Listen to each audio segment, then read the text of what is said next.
Skaudība. Kas ir skaudība? Reizēm cilvēki māk atšķirt balto un melno skaudību.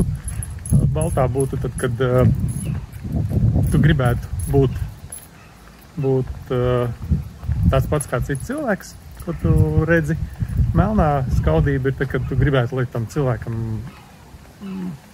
lai viņam nebūtu tas, ko viņš ir sasniedzis, vai ko viņš ir panācis, vai viņš ir dabujis, vai vēl kaut kādā ziņā viņa vai kaut kāds stāvoklis, vai kaut kādas prasmes, vai īpašums būtu.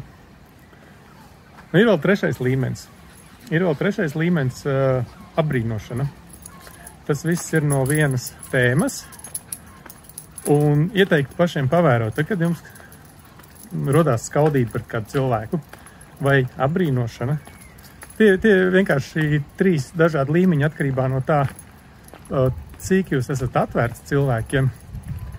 Tad melnā skaudība būtu pat zemākais līmenis, tad ir baltā skaudība un tad ir apbrīnošana.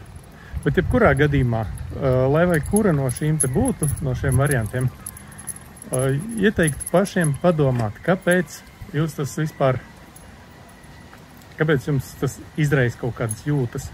Jo jebkura skaudība, apbrīnošana rodas tāpēc, ka jūs sevī redzat potenciāli, jūtat, ko jūs neesat izmantojis.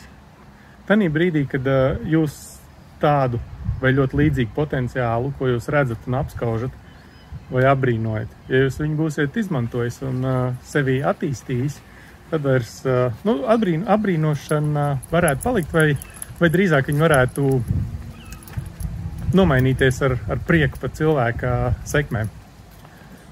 Tātad, ja jūtat skaudību, skatieties sevi un meklējiet, kas jūsos tāds ir. Varbūt, ka to var attīstīt un izmantot vērtīgi.